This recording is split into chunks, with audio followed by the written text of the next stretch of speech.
하나님 말씀 보겠습니다.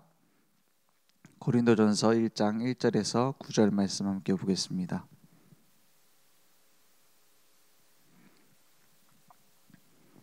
저와 여러분 함께 한 목소리로 천천히 합독하겠습니다. 하나님의 뜻을 따라 그리스도 예수의 사도로 부르심을 받은 바울과 형제 소스데네는 고린도에 있는 하나님의 교회 곧 그리스도 예수 안에서 거룩하여지고 성도라 부르심을 받은 자들과 또 각 처에서 우리의 주 곧 그들과 우리의 주 되신 예수 그리스도의 이름을 부르는 모든 자들에게 하나님 우리 아버지와 주 예수 그리스도로부터 은혜와 평강이 있기를 원하노라. 그리스도 예수 안에서 너희에게 주신 하나님의 은혜로 말미암아 내가 너희를 위하여 항상 하나님께 감사하노니 이는 너희가 그 안에서 모든 일 곧 모든 언변과 모든 지식에 풍족함으로 그리스도의 증거가 너희 중에 견고하게 되어 너희가 모든 은사에 부족함이 없이 우리 주 예수 그리스도의 나타나심을 기다림이라. 주께서 너희를 우리 주 예수 그리스도의 날에 책망할 것이 없는 자로 끝까지 견고하게 하시리라. 너희를 불러 그의 아들 예수 그리스도 우리 주와 더불어 교제하게 하시는 하나님은 미쁘시도다. 아멘. 그리스도의 증거로 우리는 견고한 공동체의 축복을 누리면 됩니다. 많은 사람들이 그래요. 요즘은 다 상대적인 거다. 절대적인 걸 자꾸 주장하면은 싸움만 난다. 이렇게 말해요. 그래서 서로 간에 이해하려면 상대적인 걸 인정해야 된다. 이렇게 말해요. 너무나 맞는 말인 것처럼 보입니다. 하지만 그것이 오히려 싸움의 시작입니다. 왜냐? 절대적인 올바른 기준에 맞춰지지 않으면 인간은 방황하게 돼 있어요. 영적인 걸 모르니까는 계속 상대적인 가치만 얘기해요. 그러니까 그리고 어디까지 갑니까? 나는 내가 결정하는 거야. 성별도 자기가 결정한다잖아요. 그래서 요즘 그런 일들이 점점 이슈가 되고 있잖아요. 뭐냐? 여성 대회인데 남자 같은 사람이 나와가지고 혹은 남자가 진짜 나와가지고 이제 우승하는 거예요. 그러니까 다른 사람도 오히려 피해 보잖아요. 상대적인 가치라는 것을 쫓다 보면은 결국에는 자기 모순에 빠져버립니다. 그죠? 절대적인 기준이 없으니까요. 스스로 자가당착에 빠진다니까요. 스스로 엉뚱한 데 빠져가지고 못 나온다니까요. 그래서 성경은 늘 얘기합니다. 결국에는 우리는 절대자 하나님을 만나야 된다고. 그래서 공동체를 올바로 세우려면 어떻게 해야 되느냐? 상대적으로 서로 이해해줘야 된다. 이게 세상 방식이에요. 서로 차이점이 있으니까 인정해주고 그런 부분을 무시해야 된다는 말은 아닙니다. 그러니까 너랑 나랑 성격 다르니까 서로 그냥 존중하고 살자. 이것이 교회에서 말하는 공동체가 아닙니다. 우리는 뭐냐? 그리스도가 머리요. 우리는 그의 몸, 지체가 됐다 이 말이에요. 그걸 보고 원네스라고 합니다. 그걸 보고 하나님이 다 합쳐서 한 몸을 이루시는구나. 그러니까 뭐가 맞아져야 되느냐? 다른 거는 다 이해가 되어져야 돼요. 이해를 하자. 상대적인 거니까 이해하자가 아니에요. 뭐가 맞아져야 되냐? 그리스도가 우리의 머리시다. 이것이 절대적으로 맞아야 원네스가 되는 겁니다. 그래서 우리 같이 원네스 합시다. 원네스 무슨 체육대회를 합시다. 원네스 무슨 수련을 합시다. 같이 으쌰으쌰 해봅시다. 세상 방식이에요. 어떤 면에서는. 그런 게 필요하지만 결국에는 뭐가 인정되어져야 원네스가 되냐? 그리스도께서 내 머리시다. 이게 인정되면은요 다 맞아떨어지게 돼 있어요. 사람마다 성격 다르잖아요. 어떤 성격은 막 누구든지 쉽게 다가가고 막 친구 되고 같이 함께 하자 이런 성격 되는 사람 있어요. 어떤 사람은 딱 가까워지는 너무 힘든 사람도 있어요. 그건 성격 차이 아닙니까? 그죠? 그러면 성격 차이에 따라서 뭐 교회가 원네스 되고 안 되고 이렇게 됩니까? 아니에요. 우리의 올바른 신앙 고백으로 원네스 되는 거예요. 그죠? 올바른 믿음의 망대가 세워짐으로 원네스 되는 거예요. 그래서 바울 같은 경우에는 그 MBTI 검사 나오면 분명히 E가 아니라 I였을 거예요. 왜냐? 그 글들이나 내용들을 보면은 막 사람들 앞에서 떨며 제대로 말 못하고 이런 내용들이 나와요. 그리고 굉장히 그 내성적인 부분들이 이제 글에 묻어나거든요. 그러면 바울이 원네스 하는데 방해됩니까? 아니에요. 무엇으로 소통되어지냐? 그리스도가 우리의 머리시다. 그리고 뭘로 소통되어지냐? 말씀으로 포럼되어져요. 그래서 교회가 한 팀 되어지려면 어떻게 하면 됩니까? 어떤 목사님이 이제 좀 목회 경험이 많은 목사님이 그런 얘기를 하시더라고요. 무슨 얘기를 하시냐? 10,000명 목회하는 게 쉽겠냐? 10명 목회하는 게 쉽겠냐? 우리 신학생 때니까 뭐 10,000명 하는 게 힘들겠죠. 그러니까 아니라는 거예요. 10,000명쯤 되면은 한 사람 한 사람 목소리가 안 들린대요. 워낙 많으니까. 10명이면은 24가 이렇게 얘기하면은 그게 들리고 저 권사가 얘기하면 그게 들리고 다 들려서 목사님 혼란스럽게 하다 보니까 더 힘들다는 거예요. 듣고 보니 그럴 만도 하겠어요. 그렇잖아요. 너무 많으면은 이제 그 못 들은 척 할 수 있잖아요. 동네 이장님이 맨날 어디 집에 가갖고 뭐 고쳐주고 이렇게 하는 것처럼 숫자가 적어질수록 힘들 수도 있겠다 이런 생각도 들더라고요. 근데 그러고는 뭐라고 하시냐면 그러면 그 10,000명이든 10명이든 100명이든 어떻게 함께 갈 수 있느냐? 서로 의견 맞추려면 불가능하다. 한 사람 한 사람이 하나님이 함께 하시는 축복을 받으면 딱 하나 되게 돼 있다.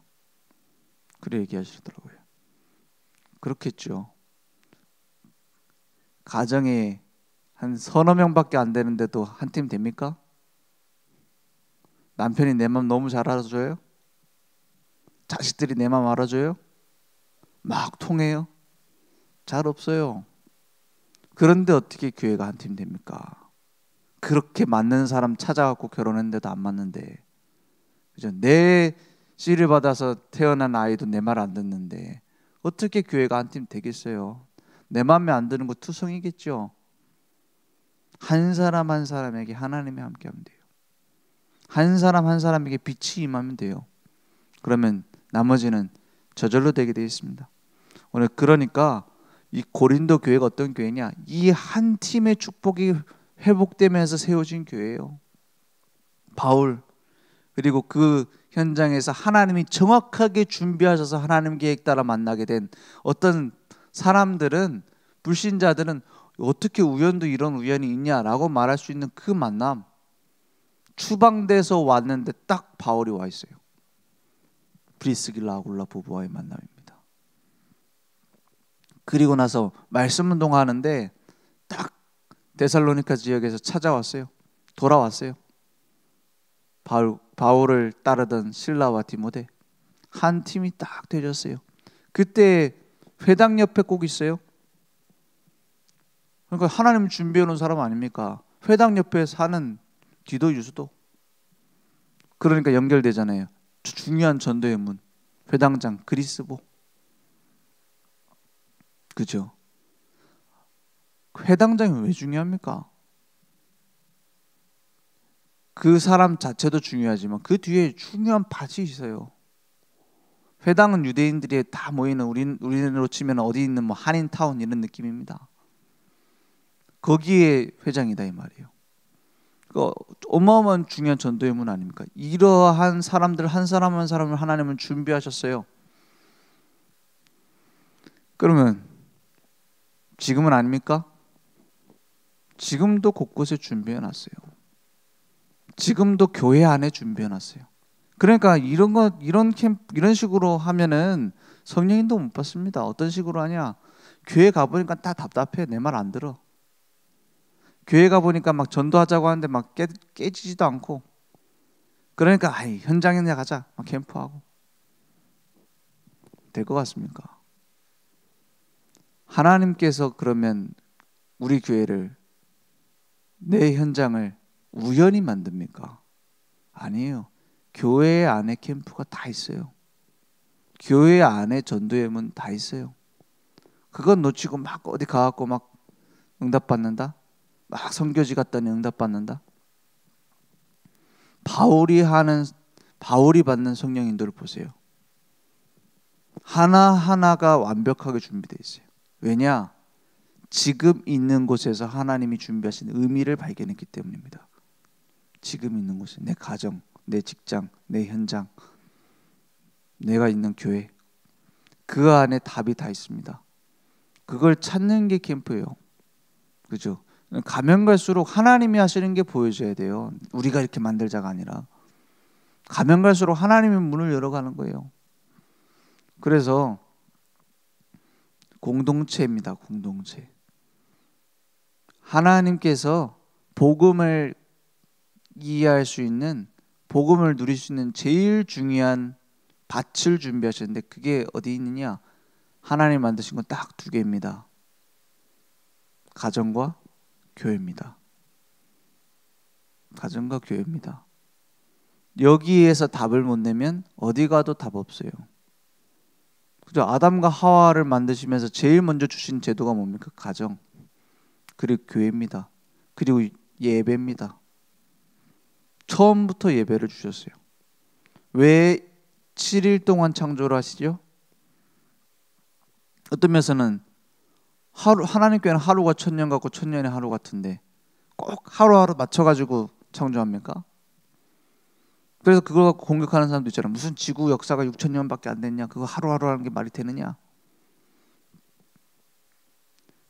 그리고 중간에 태양과 달을 만드시잖아요. 그럼 태양이 있기 전에는 지구가 한 바퀴 도는 걸 어떻게 세요? 이 7일의 창조가 얘기하는 제일 중요한 얘기가 뭡니까? 7일째 날에 안식하셨더라예요. 그죠? 7일째 날에 하나님이 함께하는 축복 아니면 안식 없습니다. 평안 없습니다. 그죠? 뭘 얘기합니까? 예배의 축복을 얘기하는 거예요. 그죠? 그래서 예배 축복 못 누리는데 복음 전한다? 예배 축복 모르는데 하나님 축복을 받는다? 예배의 축복을 모르는데 막 응답 받았다? 응답 아닙니다. 결국에는 스스로 무너져요. 예배의 축복을 누린단 말은 예배에 와서 그 주일을 거룩하게 지키기 위해서 교회당 앉아 있는 걸 말합니까? 아닙니다. 내가 무엇으로 평안하냐 하는 거예요. 하나님의 말씀으로 내가 답을 얻고 있습니까? 강단 말씀이 나에게 성취되어지고 있습니까? 하나님과 온전히 소통되어져 내 인생의 주인이 하나님이신 게 확인되고 있습니까? 그게 예배 축복이에요. 예배가 뭡니까? 하나님 앞에 엎드린다는 뜻이에요. 와서 구경한다는 뜻이 아니고, 그죠?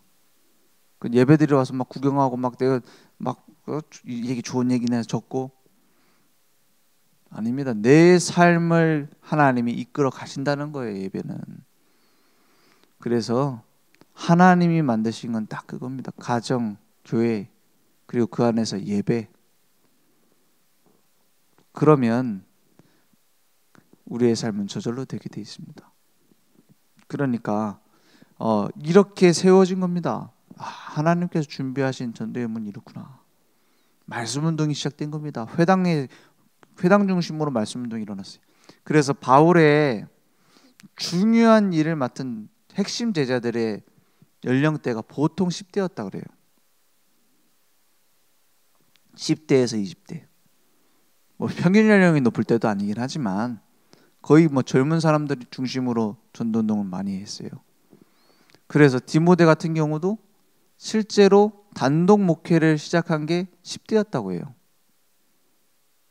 그래서 그 디모데 보낸 디모데 전서에 보면은 너의 어린 것으로, 나이가 적은 것으로 인해, 연소한 것으로 인해서 사람들이 무시하지 못하도록 권위를 세워라, 이런 말들이 들어가 있어요.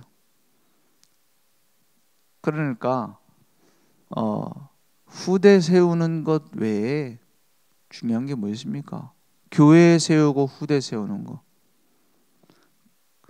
그 시대 변화시킨 게 10대였습니다. 지금 10대는 어때요? 지금 10대 더 무섭습니다. 그죠? 그 길 가는 사람 폭행하고 막 그 뉴스에 나오더라고요. 요즘 뭐 젊은 10대 후반부터 20대 초반, 이때 조직폭력배 가담하는 확률이 높다네요. 뭐 MG 조폭 이래가지고 막 그렇게 SNS에 자기들 과시하기도 하고 이렇게 올린다고 하더라고요. 왜 그렇습니까? 나쁘게 보면은 정신이 이상하구나 이렇게 생각할 텐데 10대 때 에너지를 올바로 복음을 위해 쓰면 얼마나 이 나라가 변화되겠습니까? 그죠? 이 시대를 바꾸는 능력이 10대 안에 있어요, 사실은. 그래서 무엇이 시작되어져야 되느냐? 금토일 시대가 시작돼야 돼요. 새들이 내 안에 시작되어져야 돼요. 아, 진짜 후대를 올바로 키울 수 있도록 내 삶을 드려야겠구나. 그게 금토일 시대 아닙니까? 우리 후대를 올바로 키우기 위해서 교회 안에 뜰이 필요하구나. 그게 시작되는 거예요. 그래서 억지로 하는 게 아닙니다. 진짜 중요한 게 무엇이냐? 그래서 교회는 억지로 헌신하는 것이 아니라 은혜 받은 대로 하면 돼요. 오늘 고린도전서 1장 4절에 보니까 이렇게 말합니다. 그리스도 예수 안에서 너희에게 주신 하나님의 은혜로 말미암아 내가 너희를 위하여 항상 하나님께 감사하노니. 헌신도 헌금도 은혜 받은 대로 하면 됩니다. 그죠? 왜냐? 그래야 뒤탈이 없어요. 그래야 내 삶에 응답으로 오게 돼 있어요. 왜 그런 거 있잖아요. 내가 이 헌금을 하면 하나님 나 축복해 주겠지. 그 숨은 계산. 내가 이렇게 열심히 헌신했으니까 이렇게 하나님이 뭘 주겠지. 기브 앤 테이크. 내가 줬으니까 하나님 주겠지. 그게 아닙니다. 하나님이 주신 은혜를 공급받음으로 돌 감람나무에 참 감람나무가 접붙임 되면 어떻게 돼요? 그 우리가 올바른 참 감람나무에 접붙임 되면 어떻게 돼요? 거기서 진액을 받는 거예요. 거기에서 오는 하나님의 은혜로 우리의 헌신도 헌금도 우리의 모든 것도 따라와줘야 돼요. 그래야 자라나게 되고 힘이 생기게 되고 그 세워진 후에 무너지지 않습니다. 그러니까 나에게 뭐가 나타나냐? 6절에 보니까 그리스도의 증거가 너희 중에 견고하게 되어 그랬어요. 그리스도의 증거가 나오게 됐어요. 우리가 예배의 삶 속에 하나님께로부터 진액을 받는 자가 됐더니 하나님이 일하시는 거예요. 그런 증거들이 나오게 됩니다. 예수가 그리스도 대신 증거가 나타나요. 그러니까 어떤 면에서는 우리가 예수 믿음으로 구원받았다 이거랑 하나님이 나와 함께 하시는구나 이거랑은 약간 다른 차원의 응답이잖아요. 그죠? 예수님을 그리스도로 믿었더니 내가 하나님 자녀 됐다. 이거는 느낌이 상관없이 법적으로 해방받은 거예요. 근데 이제 느껴진다는 거예요. 하나님 나와 함께 하시는구나. 귀에 들리거나 보이는 게 아니라 말씀 따라가니까 확인되는구나. 우리의 기도를 하나님 이렇게 들으시는구나. 확인되어지는 거예요. 그러니까 7절에 너희가 모든 은사에 부족함이 없이 우리 주 예수 그리스도의 나타나심을 기다림이라. 우리 삶의 방향이 하나님과 맞아지는 거예요. 다시 오실 주님 언제 오신다 했어요? 모든 민족에게 복음이 증거되면 그제야 끝이 오리라 했어요. 그 다시 오신다 했어요. 그러니까 우리가 어디에 방향 맞추면 돼요? 주님 언제 오시나 여기다 방향 맞추는 게 아니에요. 모든 민족에게 복음이 증거된다. 거기에 우리의 삶을 맞추는 겁니다. 그러니까 나중에 어떻게 됩니까? 주께서 8절에 주께서 너희를 우리 주 예수 그리스도의 날에 책망할 것이 없는 자로 끝까지 견고하게 하시리라 했어요. 끝까지 쓰임 받는 제자로 우리를 세우실 줄 믿습니다. 그래서 우리는 견고한 믿음의 공동체를 세우는 거예요. 그래서 공동체 그 의미를 좀 오늘 생각해 보면 좋을 것 같습니다. 우리 교회 안에 그 하나님께서 어떻게 일을 하고 계시는가? 어떤 면에서는 그래서 제가 꼭 얘기하는 게 있어요. 성령님도 어떻게 받습니까? 강단 말씀을 마음속에 품으면 돼요.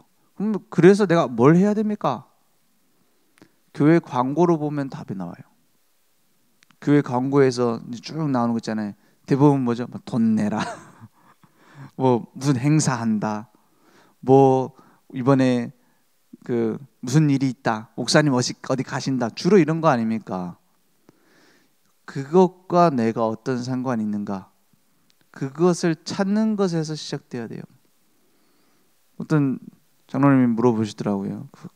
내가 지금 교회 안에 어떤 사람은 이런 헌신을 하고 어떤 사람은 이런 헌신을 하는데 나는 뭘 해야 되겠는가? 그래서 제가 간단하게 얘기했어요. 은혜 받아라. 은혜 받고 그걸 갖고 포럼해라. 그게 장로가 해야 될 일이야. 그죠? 그 외에는 할 거 없어요. 그럼 뭐가 나옵니까? 광고에서 나오는 것 중에서 내가 어떤 부분을 감당할지 생각해봐라.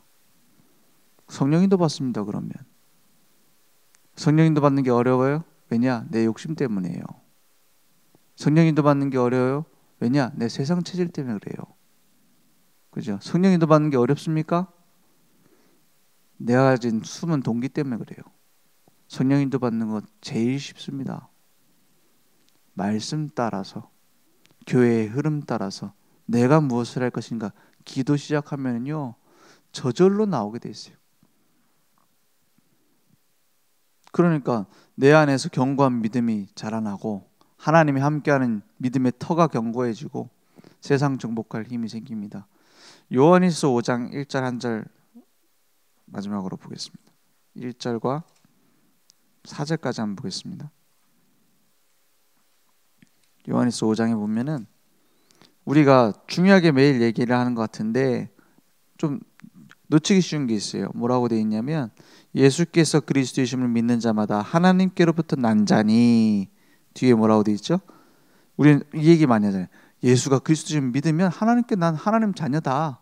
거기서 끝나는 경우 많은데 설명이 뒤에 뭐라고 되어 있죠?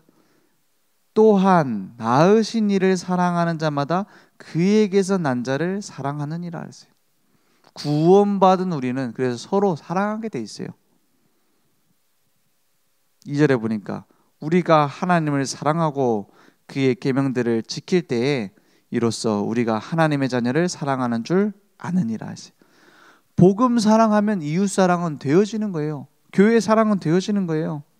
3절에 보니까 하나님을 사랑하는 것은 이것이니 우리가 그의 계명들을 지키는 것이라 그의 계명들은 무거운 것이 아니로다 했어요. 예수님께서 말씀하신 계명은 뭡니까? 하나님 사랑, 이웃 사랑 아닙니까? 그게 되어지는 거예요. 4절에 무릇 하나님께로부터 난 자마다 세상을 이기느니라. 세상을 이기는 승리는 이것이니 우리의 뭐예요? 믿음이니라. 믿음 안에 있으면 사랑 되어지고 승리 되어져요. 그래서 우리는 뭘 하면 됩니까? 내가 진짜 복음 사랑합니까? 점검해요. 내가 진짜 교회를 두고 기도하고 있습니까? 점검해요. 우리가 이 복음 운동을 사랑합니까? 그걸 점검하는 거예요. 오늘 그러한 응답들이 내게 넘치기 원합니다. 기도하겠습니다. 하나님 감사합니다. 예수님께서 나의 그리스도, 나의 모든 길을 인도하시는 주인 되심을 믿습니다.